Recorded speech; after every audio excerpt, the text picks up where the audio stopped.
Okay, Phil. So tell me about Libya, and I guess you were in Benghazi.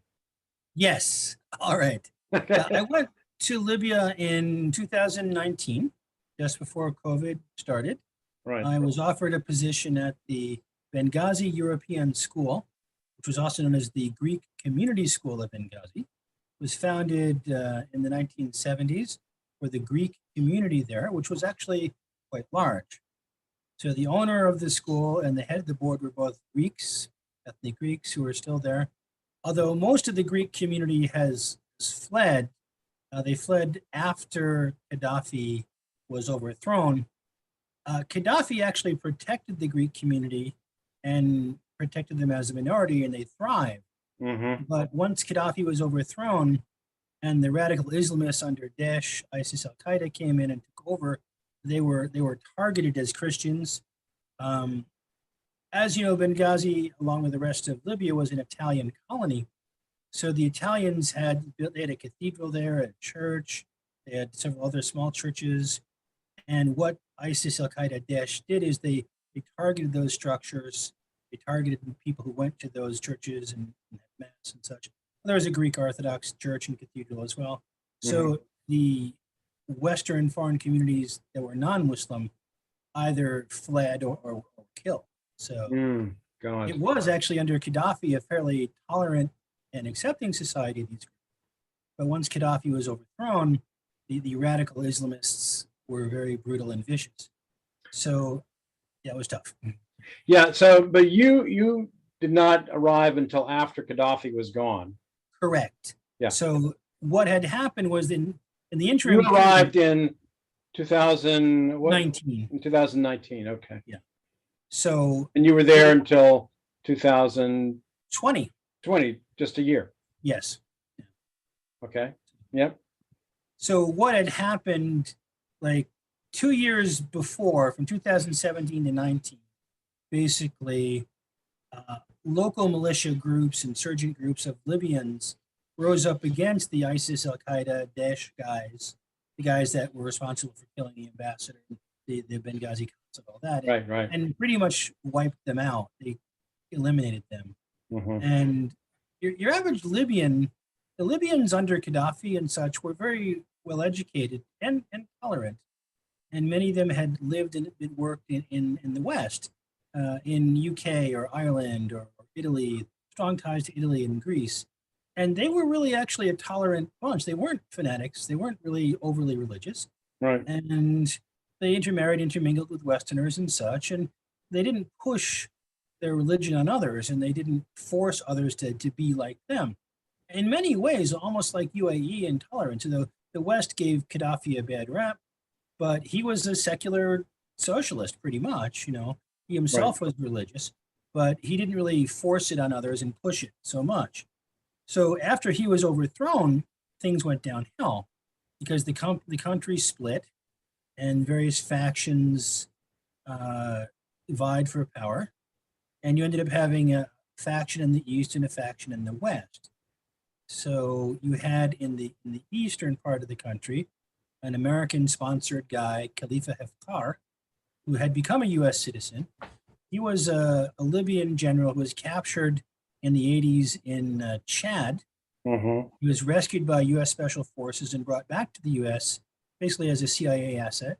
He was given U.S. citizenship. He lived in Langley, Virginia, and worked actually for the CIA. He then returned about 2017 with U.S. blessing to help go after the Islamists.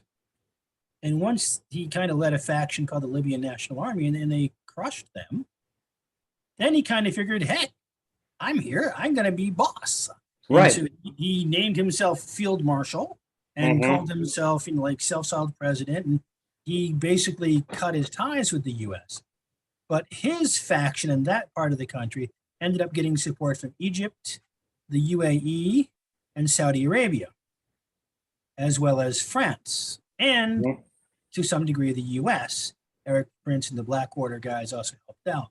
Mm-hmm. The other faction in Tripoli, the Government of National Accord, ended up getting support from Russia, Syria, and Turkey.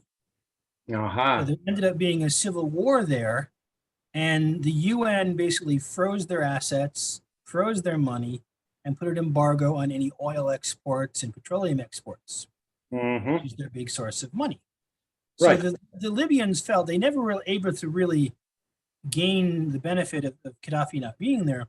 When Gaddafi was in charge, he spent a lot of the money on military equipment. He didn't have a large didn't have a large number of soldiers, but he kept buying weapons. He had a lot of weapons. Also, he sent a lot of money and spent a lot of money on sub-Saharan Africa. He didn't spend a lot on Libya, the Libyan people. Just before he got overthrown, he started to do this because they'd resolved the TWA deal, the 003 Lockerbie thing, and they'd made overtures to the West. They were just starting to open, and Gaddafi and his son, Saif, and others wanted to make Libya like a tourist haven, make it open to the West. And he was just starting to do that, and they were just selling more oil in the market. The embargo was lifted, and then boom, the uprising. So the Libyans kind of feel they got robbed of that. Right. So, you know, many of them fondly remember Gaddafi, you know, but others, if you went against him or crossed him politically, you disappeared. You're gone. Right. Yeah. And some guys were saying, you know, I was talking to this one fellow. He's a Libyan guy married to a British woman. And interesting, he never forced her to convert or made her convert to Islam. She's still Christian. But he was saying, you know, okay, you know what happened? They show up in 2 or 3 police cars, throw a guy in the back of the trunk, and then you never see him again. You know? Right. Yeah. Yeah. Yeah. So that type of thing. So nowadays they're not really afraid of the police so much anymore, but it's a mess economically because they still have this embargo, and like you can't send money out. There's no Western Union. The banks don't. When I was there, I was paid through Sweden because the owner of our school had connections with the owner of the primary, who was Swedish. Did you have a Swedish bank account or what? I didn't. My pay originated in Sweden and was sent monthly to the Philippines. Okay. I could have had some sent here in the U.S. if I wanted, but it was sent.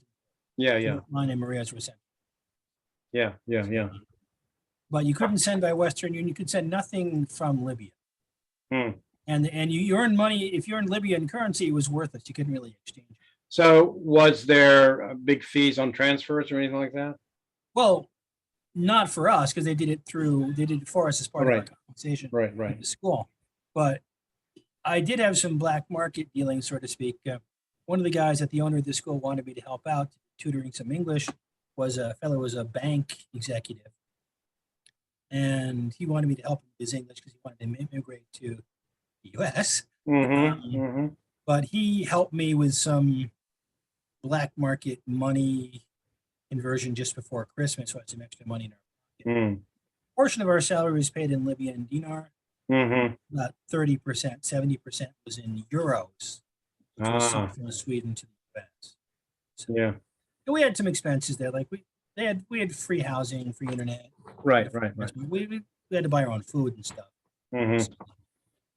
So was it a good deal, or how would you sum up your year in Libya? I mean, it was okay. I mean, I didn't mind. The real problem was actually the administration at the school.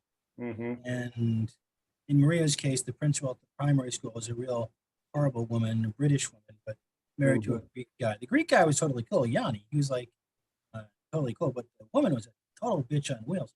She wasn't really qualified at all. She was like a primary teacher, actually kindergarten teacher. Yeah. And she only had like an early childhood degree. She didn't even have teaching. And for many years, there was this Canadian guy, Randy, who was the principal. He left after 6 years. So when he left, she became the principal because she was the only other like white Western there. And she was horrible. And then he came back for a year, but they didn't have a principalship or a deputy principalship open. He was just a teacher, and he couldn't work under her. She was such a horrible person. She was a horrible person as well as being a terrible administrator. And she was actually really mean and cruel and vicious to Maria. She didn't like the fact that Maria had all these friends from the Arab teachers. They would come into her and chat, talk, and be nice. There was this one Indian teacher whose husband worked for one of the companies that our school manager. And she resented that. and she made life very difficult and gave her extra work and extra workloads, and was just very vicious and mean to her. So that's one of the main reasons why we left, was that she couldn't work with this person. Right. If that wasn't the case, we'd probably still be there now. So, but we could deal with the other stuff going on, but it was just, those conditions were the main reasons I left. What about safety? Did you feel safe? Well, I never felt unsafe particularly. We had connections. Some of the kids at school, one of them was, the father was like a police general, another was an colonel, another was in charge of a militia. And it was made known, okay, don't touch the employees of the school. You touch these guys, we're going after you. Touch these guys, you're dead. Just leave them alone. Don't touch them. Right. Got it? So they did. Yes. But even regardless, we had a driver that took us to school and back every day. Supposedly they were going to give us a license and a car, but they decided not to do that. So we took a different route home every day, a different route to school just in case. Okay. And then what about your accommodations where you lived? It was quite nice. It's like a villa. It was really nice. We had a big, huge outside terrace. We had a really nice apartment, and had a generator, and the power would go out every now and then. And right across the highway from us was kind of a no-go zone. It was like the black market area, which had some rival gangs. I wouldn't say militia, but criminal gangs that be fighting each other for control. That's where they did a lot of the money laundering, the money exchanging. You could get black market goods. There was prostitution, mainly African women, sex. And they would have other unseemly things going on there. And the police and the military generally didn't go in. But if they did, they'd go in with all their weapons firing and gun trucks and shoot things. Get a guy and take him out or kill him and just leave. So that was just across the street from us. So we would hear every night automatic weapons fire and stuff like that. We see the tracers. So you didn't go on walks in the evening? No. Yeah. We did not. Yeah. Okay. Yeah, that was kind of the problem with it. Yeah. So, so I mean, my impression of Libya is that the so-called Bengazi scandal wasn't really a scandal. It was just a terrible thing that happened. What I do wonder about was the decision of Obama and Clinton and the rest in NATO to topple Gaddafi, and whether that was a good decision or not. It appears that Libya has not recovered even now. In retrospect, it wasn't. So it's also like in Syria, I think, actually in Syria, had Obama taken decisive action early on after it was determined that chemical weapons were used, I think Assad could have been toppled and that situation could have been stabilized. But I think all in all, the Western powers moving into Libya as they did was not necessarily a beneficial thing. Right. Because in the long run, the Libyan people are suffering because they're still not a unified state. The major powers are actually now, they're trying to use each faction to their own benefit and trying to get into mineral wealth. So, Gaddafi was no saint, and he did some horrible things, but he kept the nation together, and the nation was fairly prosperous, and many of the people pined for those days. Now, I was with a group of expats that remained, and some that occasionally came back. So, and they would all say that they knew Ambassador Stevens, and they hung out with him, and he was fluent in Arabic and culture, and they thought he was a great guy. And I'm sure. They actually, the local Libyans felt it was a horrible loss. They didn't have any really say in that. It wasn't the Libyans who killed him. It was some radical militias that were supported and trained and egged on by other Islamist groups. So, they were very unhappy to see him dead. They had one of our friends at Salah Singan who showed us where the place. It's all bulldozed now. This is where the ambassador. This was the consulate. And actually around it, it's kind of in a suburban area. So there were like fields around it, that were owned by this rich guy that he pastured his goats and sheep. So actually, it was kind of easy to get to each song. So, but the local people and even the expats who remained all fondly remember Ambassador Stevens. And even, the Swedish guy who ran the primary school, Anders, his company ended up with the ambassador's car, and they didn't want it. So we got the ambassador's armored limo. It's in our garage, and what if ISIS and Al Qaeda come along? So they wanted to unload that thing real quick. You mean in your garage or in the school's garage? Okay, there was a couple of companies. There was an engineering company owned by the Greek guy, and there was the Swedish guy who owned like a drilling company that drilled for water and occasionally oil and stuff, mainly water. So that drilling company, they had several vehicles, and they had some employees, Indians and some Europeans and such. And they're the ones that inherited car, and it ended up in their motor pool garage, which Anders didn't like. So, oh God, that's nervous making. That would be. Yes. So, so Libya itself, I mean, the people were friendly and okay. They hadn't seen that many Westerners, but many of the ones that we worked with were Western and such. And we hung out with an expat group. So we hung out with a group that included like the Italians had reappointed an ambassador to Tripoli, but he did visit the consulate, what was left of it, in Bengazi. Basically stayed in a hotel.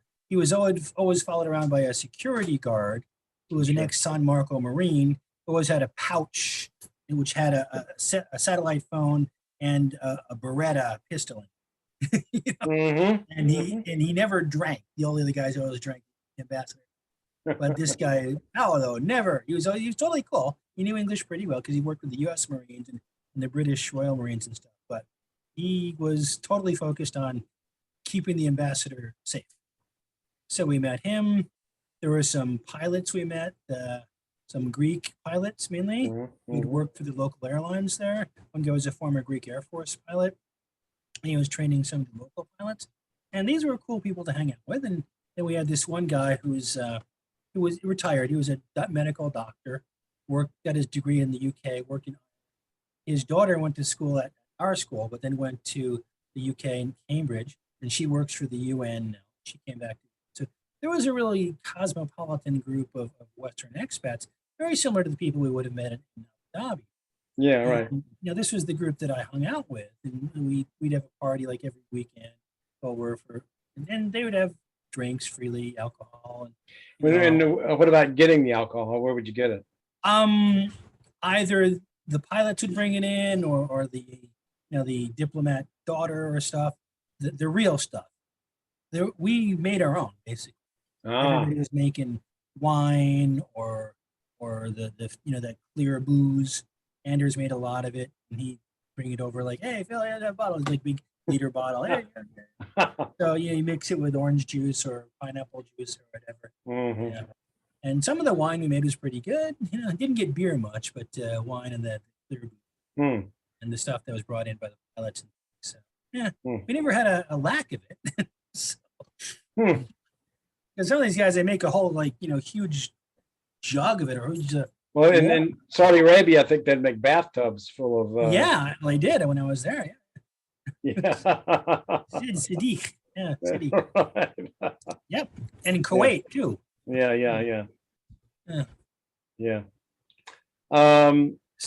Interesting. So, and then I guess you were in Libya when the virus hit.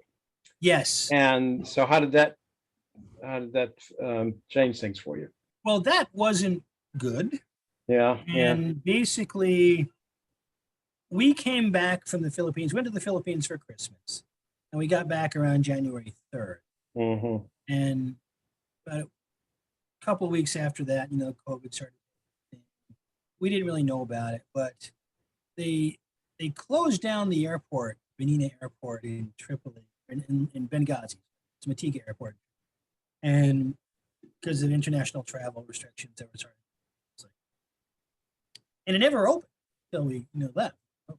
So then all the kids were concerned about it and stuff, and we had several of the kids whose parents were doctors or nurses at local hospitals, and they were a bit concerned. Then we had a school meeting about it, and they said, "Okay, we're very concerned. We're going to do protocols, hand sanitizing, hand masking. We're going to separate the desks." And then it got really worse in February, and then all of a sudden we had one of the holidays, I think Eid al-Adha or something. So we gave us like 10 days for that, almost 2 weeks. And then I got sick. I came down. You got COVID? I actually did. And one of the Irish doctor guy on our board confirmed. It actually was a relatively mild. I was just in bed for about 10 days. I had a really hard time breathing, issues. Still have some after effects from the day, but I recovered. Maria got it mild. So I did recover. So then they started classes back. They didn't let any students back, no students back. They did bring us back to the school. We had to wear a mask and everything to get our books and our materials.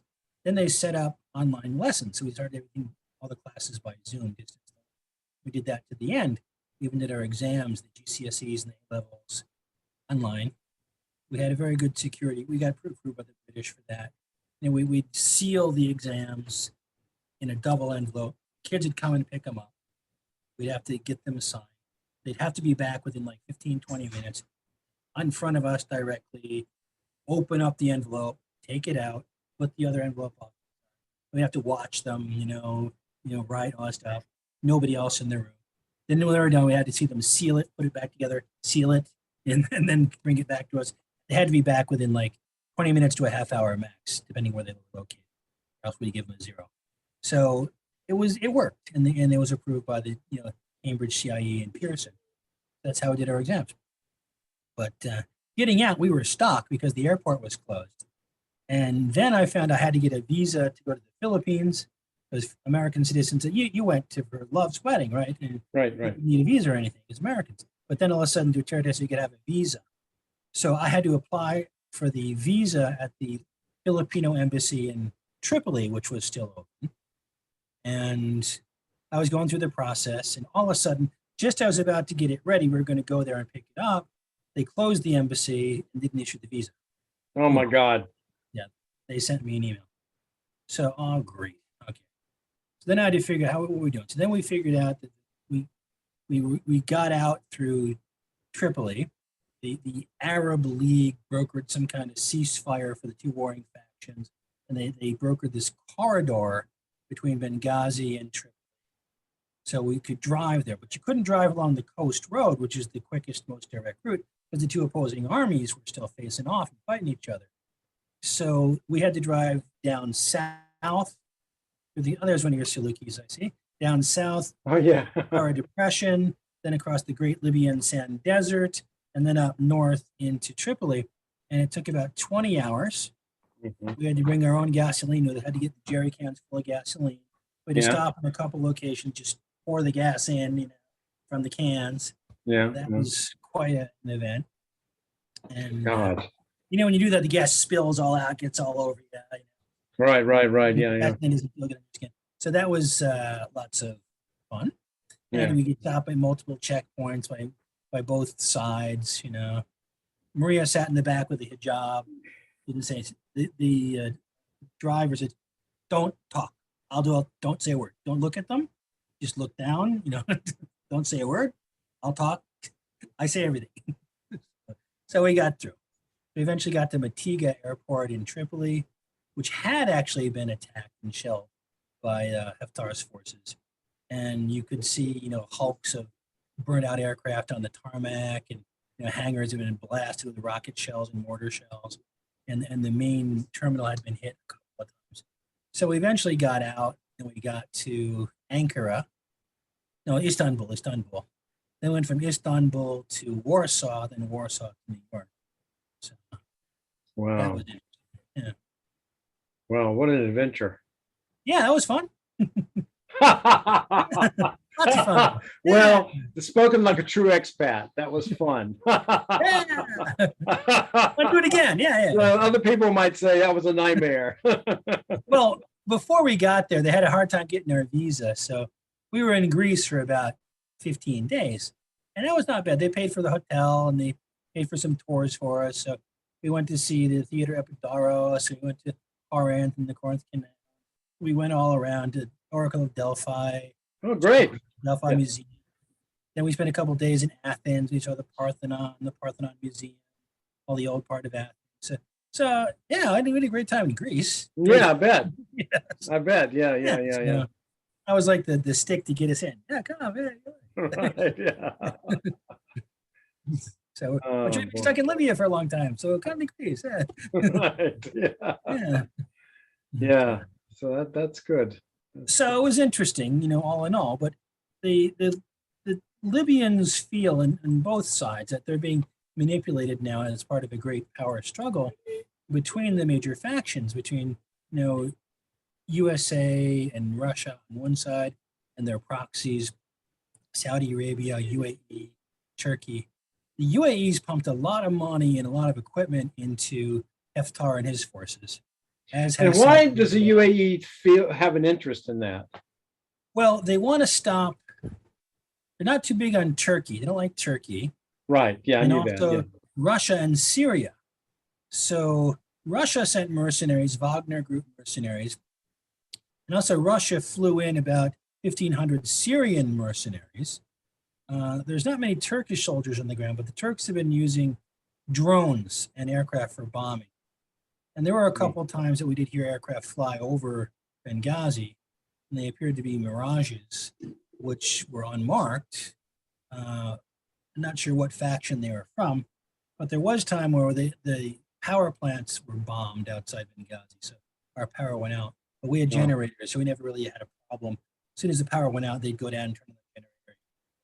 So that wasn't an issue. But well, you could hear the jets flying over and stuff. And when I first flew in to Benghazi, Benina Field, you could see these destroyed aircraft on the ground, helicopters, MiG-21s and stuff that were destroyed. And as the aircraft, taxied into the terminal. Now the terminal at Benghazi was really crummy. It's like something out of sub-Saharan Africa from the 1960s. It's just, not a lot of money was put into it. The Matiga airport in Tripoli was better because that's basically where Gaddafi was. He hung out in Tripoli. So he spent a lot more money in Tripoli than he did in Benghazi. Benghazi was kind of ignored infrastructure-wise. Right. So, yeah, so being there, again, I didn't feel personally unsafe because our safety was kind of guaranteed. But the worst part was actually leaving. With their umbrella. So. Right. But did you feel like you were in a war zone? Well, we could hear the firing every night, but a lot of that also was weddings. And there would be weddings around, and they just all around the Arab world. I experienced this in Lebanon. Even in the UAE, you could hear that. Yeah, they just fire, automatic weapons and stuff. Just fire them off in the air. Problem is, the bullets come down somewhere. Right. Exactly. Yeah. And there's a couple of mornings we found some spent bullets and stuff on our terrace. And like they didn't hit our windows or anything. But oh my God. They always told us, if you hear any firing, stay away from the windows. Yeah, really. Oh God. So, yeah, a lot of fun. Yeah, what an adventure. Yes. Yeah. And the next thing I want to talk to you about is Philippines and how you think it's doing. When was the last time you were back there? Well, that would have been Christmas of 2019, early January 2020. So just before COVID broke out. And Maria's there now? She's there now. She's coming back on Monday. Okay. Well, that's great. And how long is she going to be with you? Well, she's got a 6-month visa, but we have to determine whether she's going to come with me on my next work assignment overseas, or if Right. she's going to stay here. If she's going to stay here, then she's got to work on her green card and get that ready. So, Right. Yeah. Yeah. Yeah. so she does want to work. Yes. Uh-huh. Yeah, Yeah. the Philippines is interesting. Now, Duterte, of course, is anti-American and hates America, and is actually kind of a jerk about it. He's a tyrant and a despot and a dictator. He's very anti-democratic. In every inch of his bones, he's anti. So, supposedly, according to the Philippine law, the family is sacrosanct. It's the basis of the society, they say.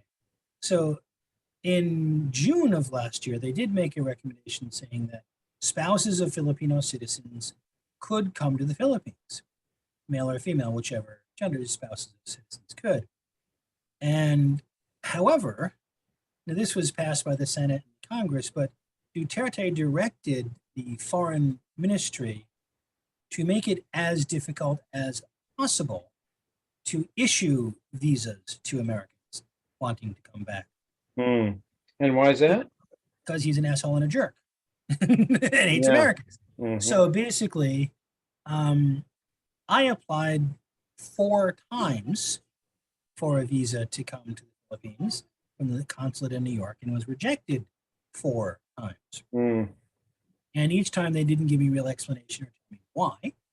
And you couldn't call them to talk to them. It had to all be like email and then send it by mail and express mail at that. So it was quite expensive and it was time consuming. And I said eventually, screw it, give up. Mhm. Which is what Mhm. Duterte wanted in the first place. So, Mhm. yeah. If I had more money and time to do it, then I might have persisted. Well, why does he hate Americans? He just does. I don't know. I mean, he just does. So Is he supposedly, sort of an anti-colonialist going yeah. back? Well, his party is a nationalist, um, anti-colonialist group. He wants to pivot away. He wants to, have more of a relationship with China and Russia, Mhm. which is not really what his people want, and certainly not what the Filipino military wants.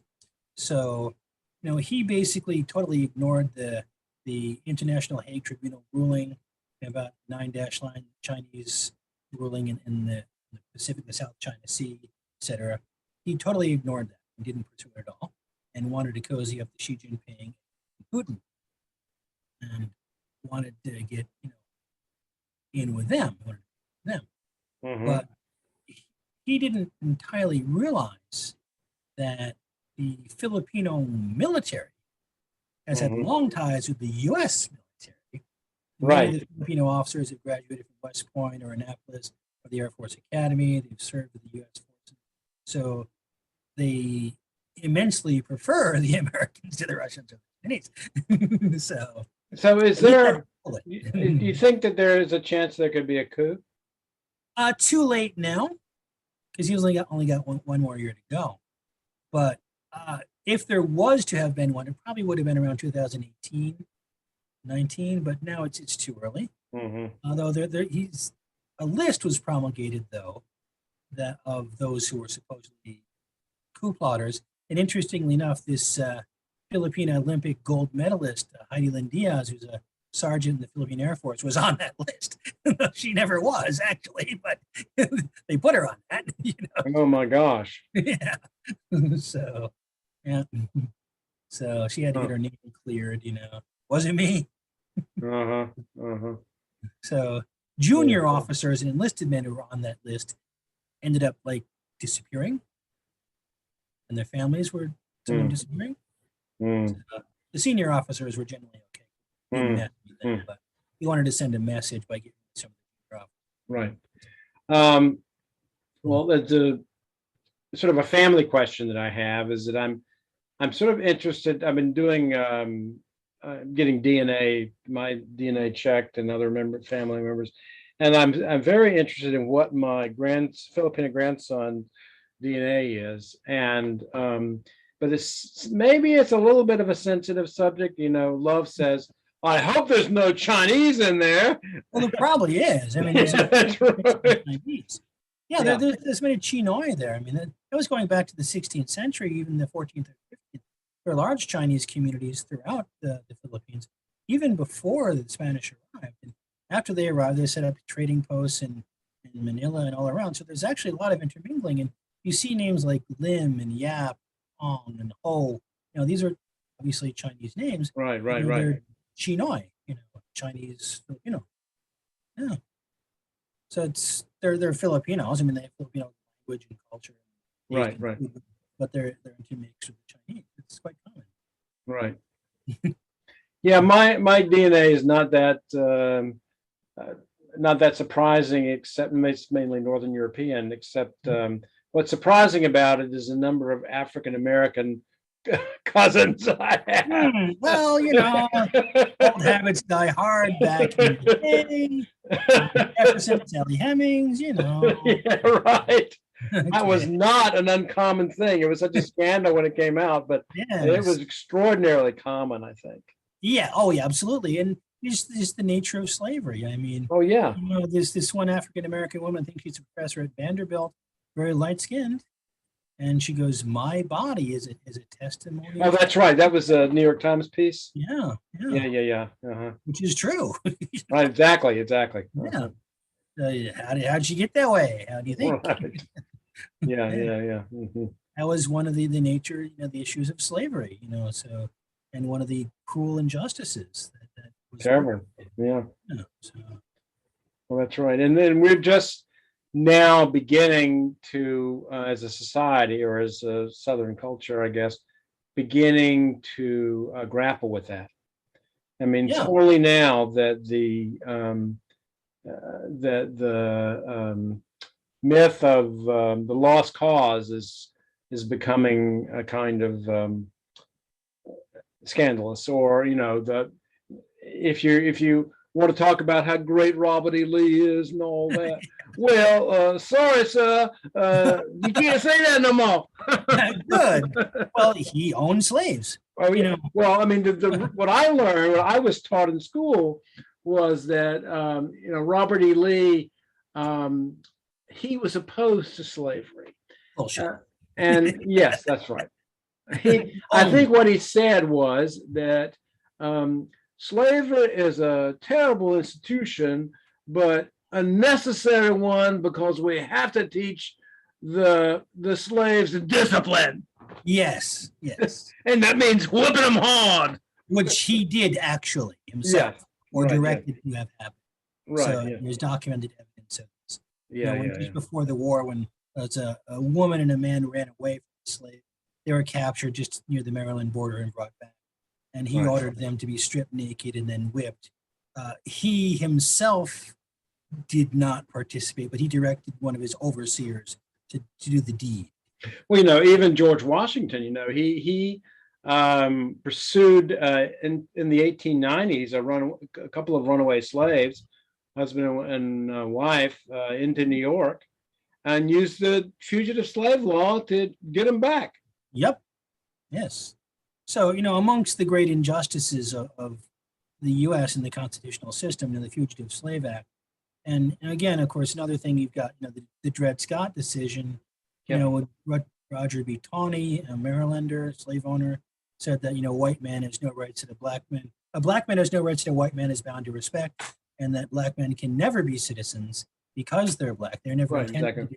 If you look at the original intent of the founders, they never intended black men to be citizens. So therefore, they cannot be. And there was a statue of Roger B. Taney in Maryland, Frederick, Maryland, up until fairly recently, I think. Yeah, and Roger B. Taney High School has now become Martin Luther King High School. Well, that's good. Yeah. Interestingly enough. Yeah. Such wonderful things, along with Plessy versus Ferguson and Brown versus Board of Education.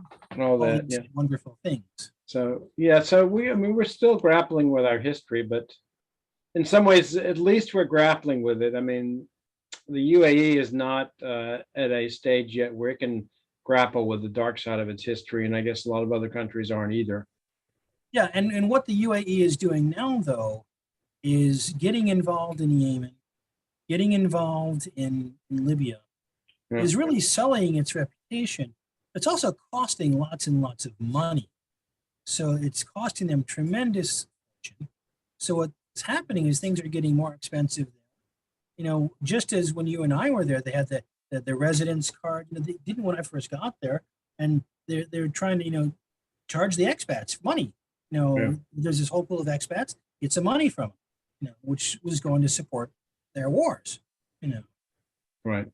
which they don't like to fight themselves. They use mercenaries to do it, like Prince's Colombian battalion and stuff. Right, but I think there were Emirati officers. I had some students who were Emirati officers and who did go to Yemen.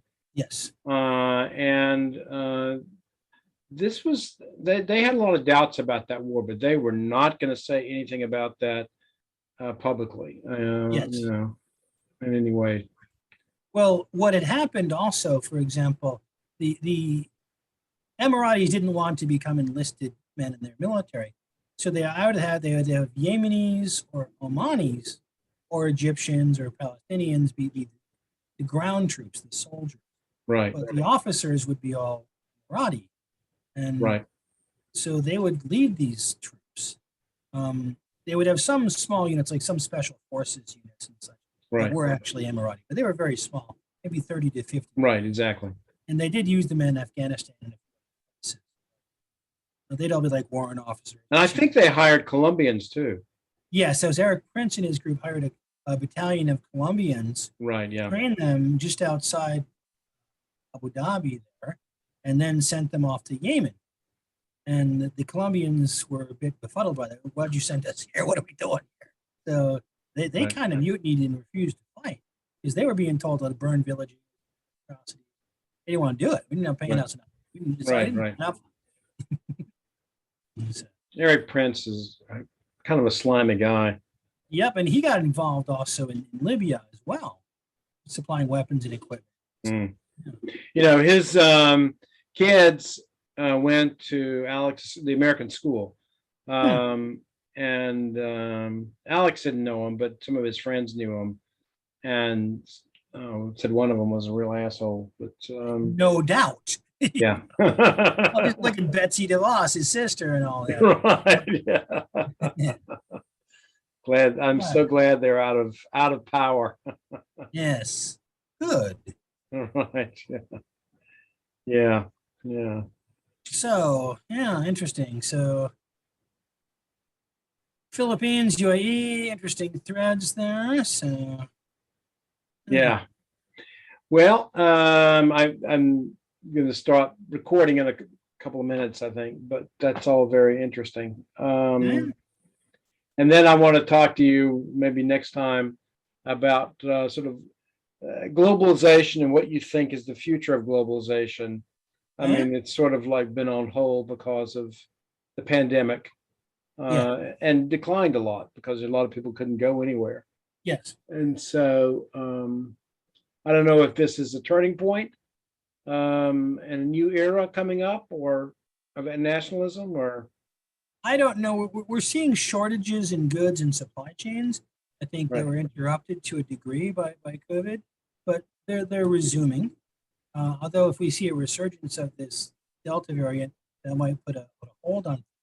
But I think what's going to happen is it's going to continue because it's so convenient for us. I mean, just go down to Walmart; everything's so cheap. They want to keep the prices cheap. Right. Exactly. Yeah. And people around the world want to get things.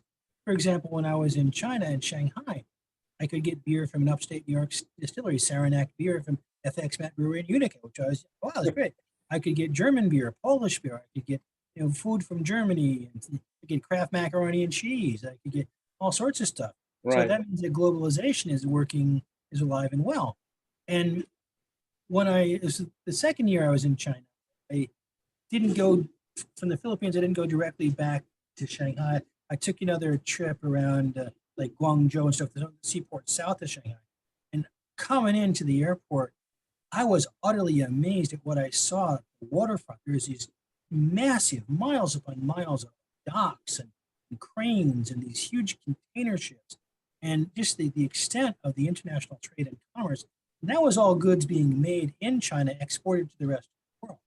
So for globalization and internationalization, if you have, the bottom line is shareholders and stockholders' share prices and corporate profit margins, Right. you want to go to the bottom.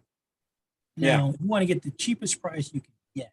Right now, China is actually losing some jobs to like Vietnam and other places where it's even cheaper, Bangladesh, India. Right.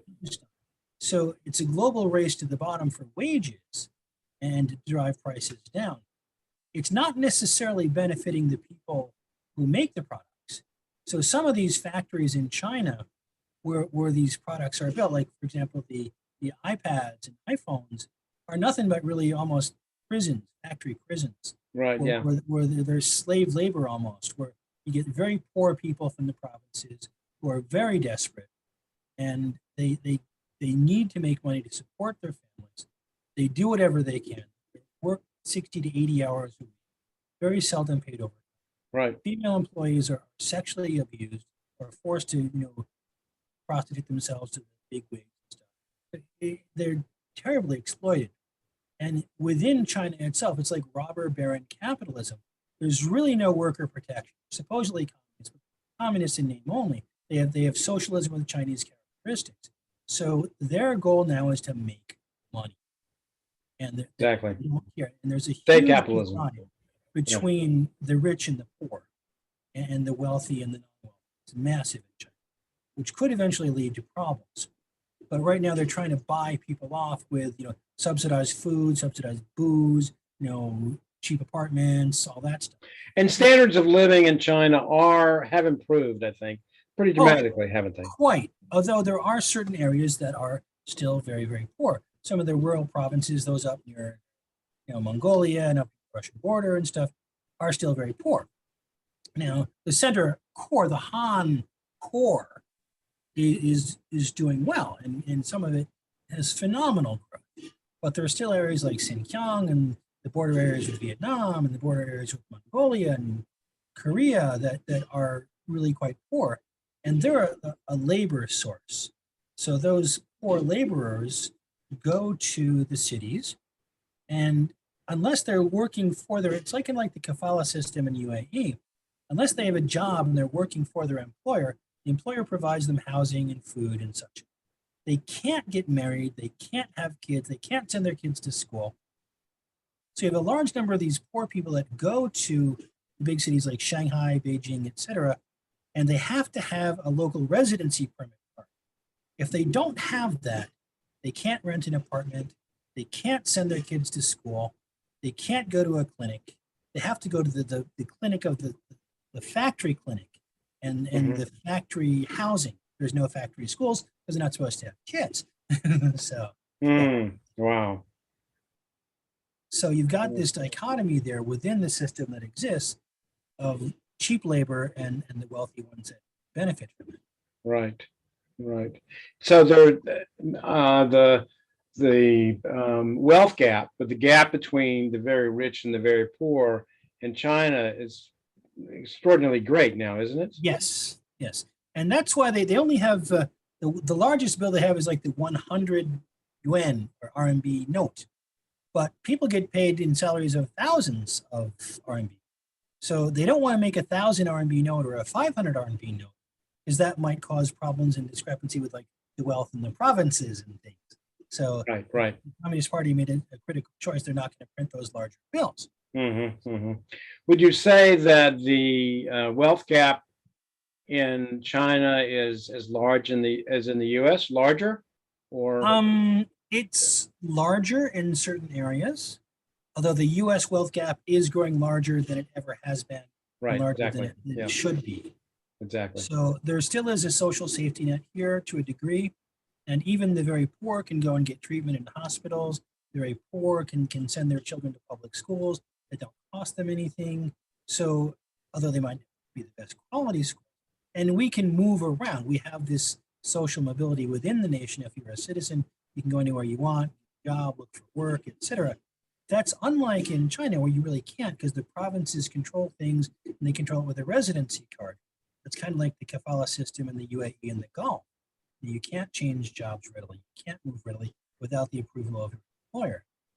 So you can't change your job without your employer's approval? Well, you can if you're an expat, but if you're Chinese, you have to get like a residency card for the city or province. Now, they do give it to students. For example, many of my colleagues were students who had studied in some of these poor places, gone to, say, Chengdu or Shanghai University. Then they could get a residency card for that, since they had studied there and they were educated professional. Now, also at the time, the People's Liberation Army was making a big, they're not draftee anymore, so they're volunteer. They're trying to get some good caliber volunteers for the army, especially like in Shanghai. And they said, okay, if you join the army, we'll give you a Shanghai residency permit or give you a Beijing residency permit. If you go through our officer candidate program and join the army, you'll get that. So that was kind of like an incentive for them as well. So they didn't care if you were like a private or whatever, just join the army, we'll give you that residency. Right, yeah. Which is very valuable. Yeah. So if you could have your pick of countries, where would you live? Well, I'd like to live in Europe, but they're very exclusionary. Right. So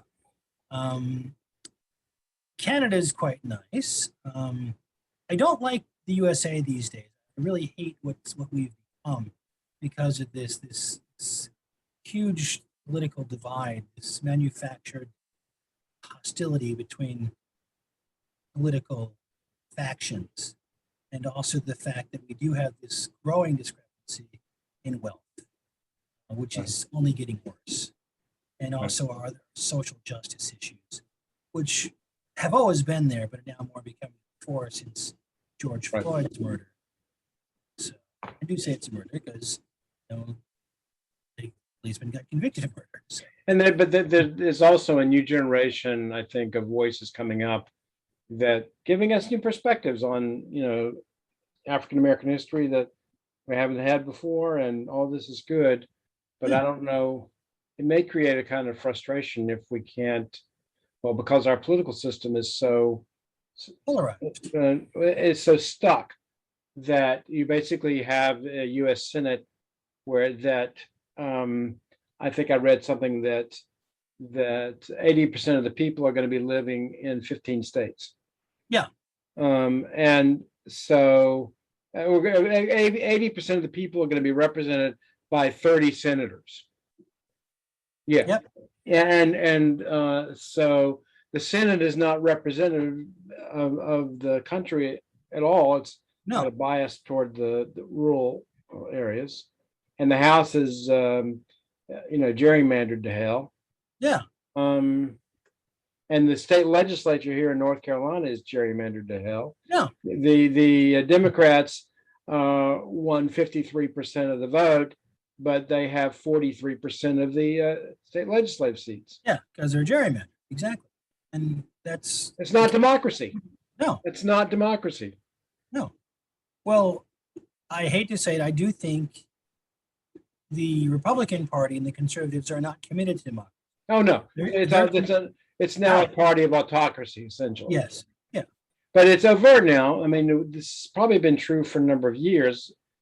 But it's really out on the table. And the fact that they are saying that January 6th was Nancy Pelosi's fault, they will not even listen to the testimony of these policemen.